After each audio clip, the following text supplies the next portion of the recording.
Hola, bienvenidos a este tercer vídeo de este taller online gratuito que espero que les esté siendo muy útil, ¿no? Vamos a hablar en este tercer vídeo acerca de la creatividad. A ver, cuando hablamos de creatividad, muchas veces nos imaginamos con esas personas que de un momento a otro tienen la idea, la plasman y es un éxito completamente, ¿no? Entonces resulta que muy pocas personas, que seguramente existen, tienen, digamos, ese ángel, ¿no? Esa facilidad, ¿no? Al resto de mortales nos toca currarlo. Trabajarlo muchísimo, ¿no? Y a ver, además de trabajarlo, tenemos que primero, siempre antes digamos, de hablar de creatividad, tenemos que tener conocimiento, haber investigado, haber leído, haber probado, tener una base sólida de conocimiento, ¿vale? Entonces eso es fundamental.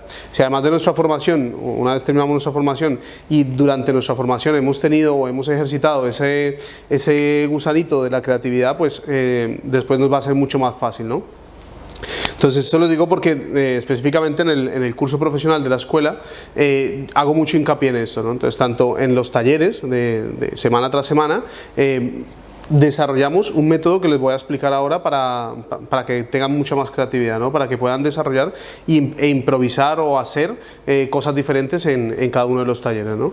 También les viene muy bien, por ejemplo, en el caso de los exámenes, que en el caso de la formación, pues en los exámenes, en los 2 exámenes importantes que hay durante el año, lo utilizan muchísimo. ¿Para qué? Para poder crear un plato, ¿no? Un plato completamente de cero, basándose únicamente en un concepto, en una idea y tal.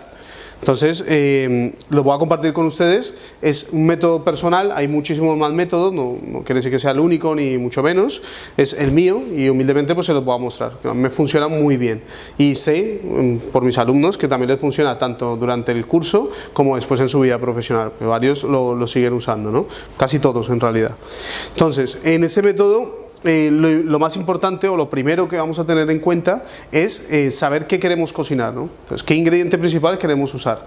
Entonces, ahora les voy a dar un ejemplo con un plato que hice yo, dentro de varios platos que he hecho yo, en el que utilicé y en el que se ve muy claramente cómo se utiliza este método. Entonces, lo primero que tenemos que saber es saber qué ingrediente vamos a cocinar o qué es lo que queremos cocinar. Yo quiero hacer un arroz, quiero hacer unos mariscos, quiero hacer un pescado, quiero hacer una carne, quiero hacer un cordero. ¿Qué ingrediente quiero cocinar? Entonces, cuando ya lo tenemos decidido, ¿vale? En el caso de, digamos, yo qué sé, por ejemplo, un cordero, un ejemplo. Ahora vamos a poner un ejemplo en el que aplicamos todo eso. Después, una vez yo tengo el ingrediente principal, vamos a tener una lista de ingredientes, ¿vale?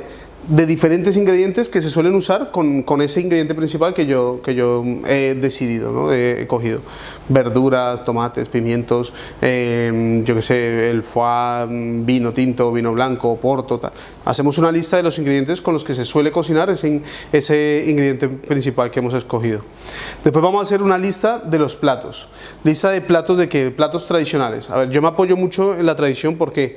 Porque en la tradición hay combinaciones, elaboraciones y combinaciones y técnicas que no fallan.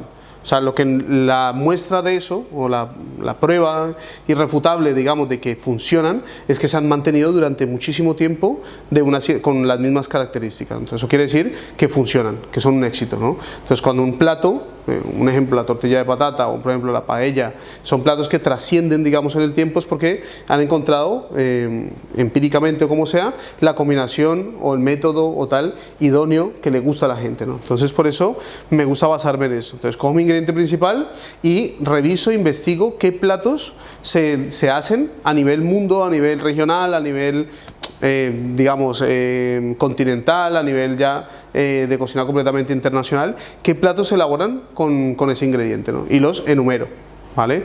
Ya tengo 2 listas, los ingredientes y los platos.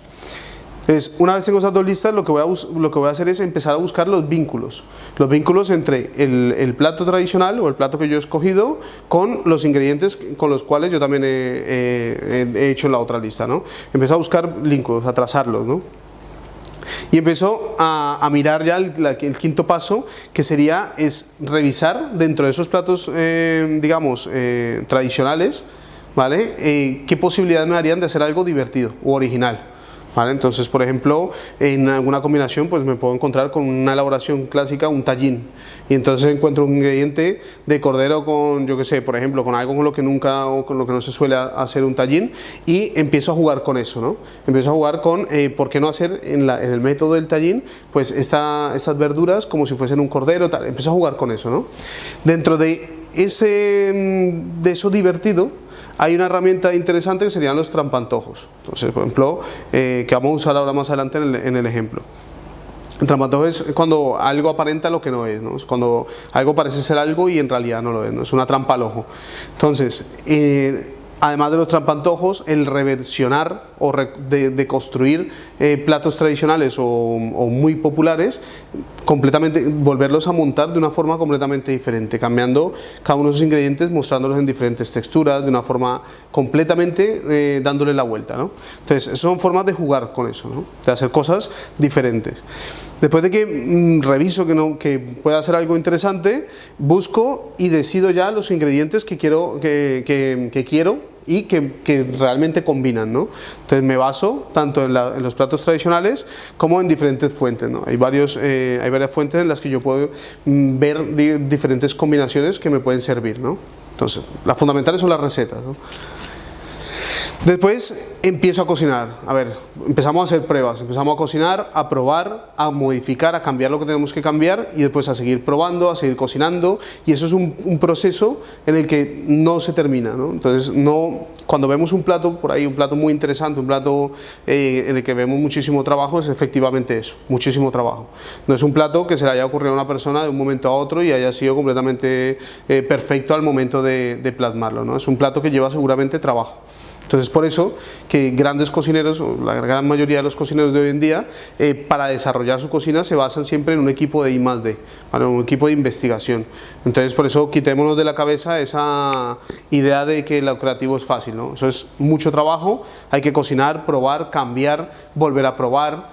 Y después de muchos intentos, ya después de seguir cocinando, probando, investigando y demás, ya vamos a tener un plato de 10, ¿vale? El ejemplo que les iba a citar es un plato que hacemos aquí en la escuela, un plato que yo hice hace muchísimo tiempo para la carta de un restaurante que se llama morcilla de mar. Entonces, sencillamente, yo empecé a mirar, digo, bueno, ¿qué quiero cocinar? Cuando estaba haciendo esa carta, ¿no? Estaba desarrollando una carta entera, ¿no? Entonces empecé a mirar en qué ingredientes quiero meter dentro de mi carta. Pues a ver, quiero meter pescados, quiero meter algo de marisco, quiero meter un poco de, yo qué sé, de cerdo ibérico, quiero meter un poco de chacina, un ejemplo. Entonces empezamos, por ejemplo, el arroz. Yo escogí el arroz. Entonces empiezo a mirar el arroz. ¿Qué ingredientes combinan con el arroz? Prácticamente cualquiera, ¿no? Entonces empiezo a poner ingredientes común y corriente, tal. Carnes, pescado, tal. Yo sabía que quería más o menos algo marino. Entonces quería arroz, pescado, choco, calamares, chipirones, puntillitas, yo qué sé, empecé a poner todos los ingredientes, ¿no? Y empecé a hacer una lista, ¿vale? Una lista con todos los ingredientes que podían combinar con mi arroz, ¿no?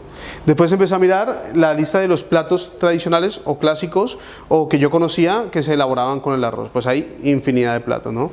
Desde la muy popular paella, ¿vale? Pasando al arroz a banda, ¿vale? Pasando a los arroces caldosos, los cremosos, el risotto, me fui un poquito hacia los arroces, digamos, largos, de tipo índica, al basmati, al biryani, y empecé a mirar, ¿no? Platos, qué ingredientes llevaban, ¿no? Y qué combinaciones tenían, ¿no?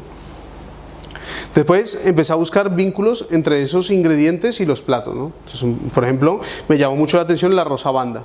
Y entonces empecé a mirar el arroz a banda que llevaba, ¿no? Entonces suele llevar tradicionalmente pues, un fumé de pescado. Un fondito de pescado muy, muy sabroso. Últimamente pues ya en el arroz a banda moderno ya tenemos algo de marisco y entonces empecé a mirarlo, ¿no? Empecé a mirar dentro de los platos tradicionales que había visto también con el arroz, había puesto también la morcilla de Burgos, por ejemplo, la morcilla de arroz. Y entonces me empezó a parecer interesante, ¿no? Ya cuando empecé a mirar los vínculos entre esas listas, revisé ya prácticamente lo que podría ser.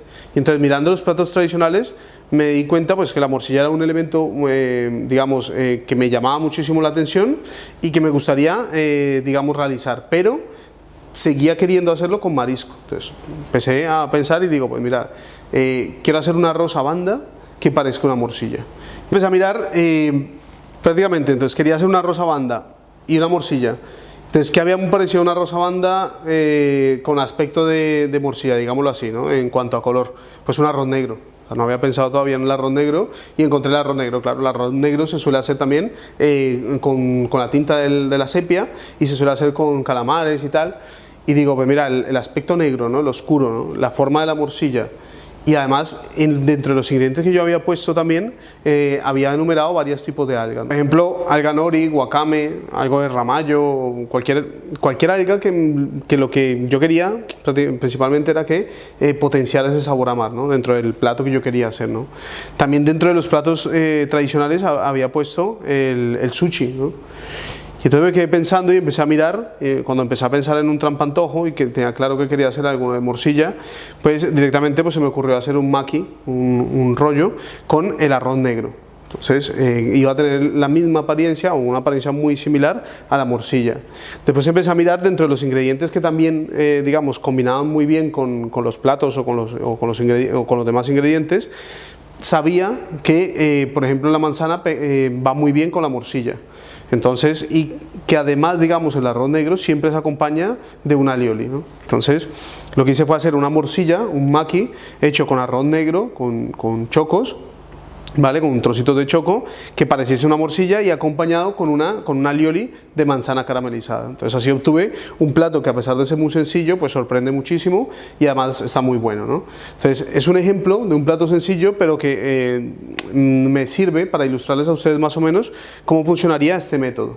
Entonces, como les digo, no es el único, pero a mí me funciona muy bien y a mis alumnos les ha funcionado muy bien. Entonces, ese sería el método que yo seguí. Además, siempre, o sea, no olvidar que hay que probar, cocinar, todo hay que dejarlo registrado. ¿Por qué? Porque algunas combinaciones que en algunos casos no nos funcionan, después más adelante en otras circunstancias o con otro ingrediente sí nos puedan funcionar. Entonces por eso siempre se deja un registro escrito de todas las combinaciones y de las posibles o de las ideas que hemos tenido durante este proceso. Entonces ese sería el método que, como les digo, aplicamos aquí en la escuela con los alumnos y que aplico yo a nivel profesional, ¿no? Con este vídeo terminamos el taller gratuito online de los 3 pilares fundamentales, digamos, para prosperar en la cocina profesional, ¿no? Quiero dejar claro que esos 3 pilares son importantes, pero más importante aún es la base, ¿no? La formación. Y esa formación se adquiere en una escuela.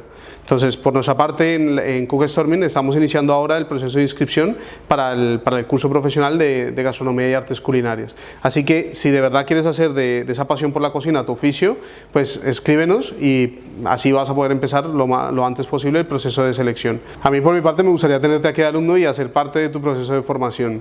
Así que te espero aquí pronto.